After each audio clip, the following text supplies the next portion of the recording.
With a 0 to 60 time of 10.5 seconds and a top speed of just 106 miles an hour, this must be one of the slowest new cars ever to feature on Carfection. And yet, it's also a car that I find really rather desirable. This is the Ranger Raptor.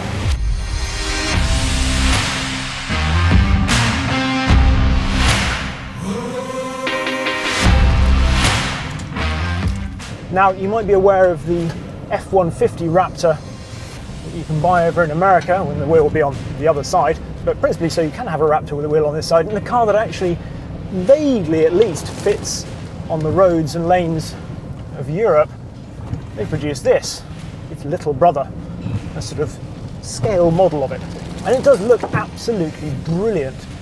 I can see a lot of people, regardless if they ever go off-road in this, buying one just because it looks really, really cool. I mean, I love the fact that as you walk up to it, the increased approach angle means you can see through to the front suspension, those aluminium lower arms, and even if you get down low enough, the Fox Racing suspension, those blue shocks in the arches.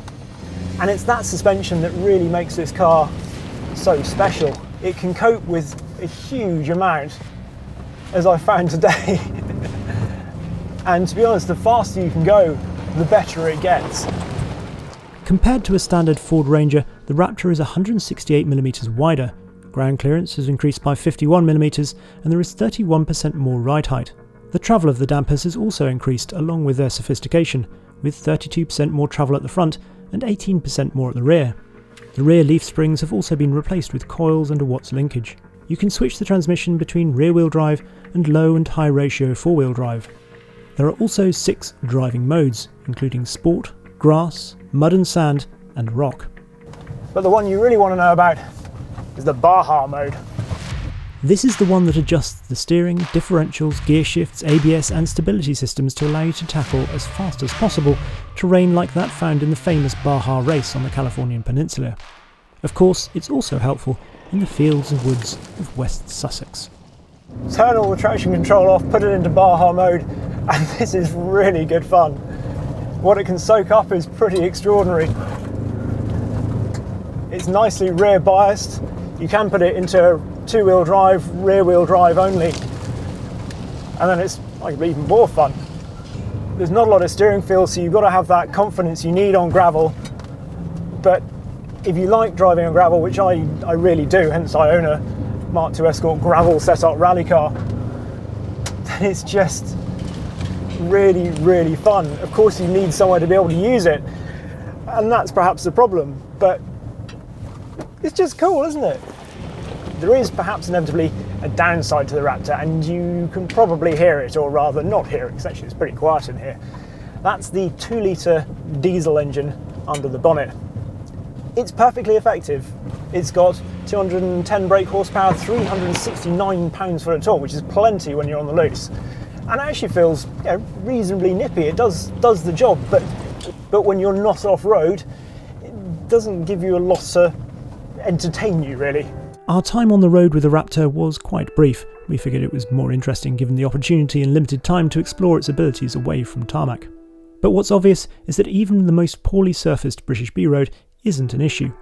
Riding on 17-inch wheels wearing BF Goodrich KO2 tyres, it's clearly not the last word in precision, but thanks to those dampers, it's far from a wallowy mess either.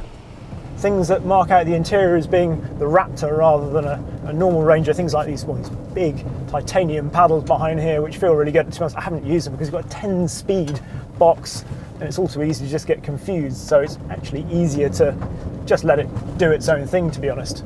The cost of this is £50,000, which is an awful lot for a Ranger, although you do get nice things in here like these seats and all the toys. There are no options other than decals. That's the only thing you can spec that's extra. But it's a lot more fun than just speccing whatever Range Rover you can get for £50,000. And probably a lot more capable too, certainly at speed. Sadly, as the load capacity has been reduced to 620 kilos and the towing ability to 2.5 tonnes, you can't claim the VAT back as it doesn't qualify as a commercial vehicle, although curiously, you do pay commercial rates for VED. So, should you buy one? Well, you've got to get a kick out of suspension sophistication and care less about engine sensations. But there is something undeniably cool about the Raptor. It's not a rational purchase, as the chances to explore its full abilities will probably be few and far between, but the same could be said of a supercar. And there's definitely an appeal to knowing that you've got the Raptor's ridiculous suspension beneath you, and eyeing up every green lane that you pass.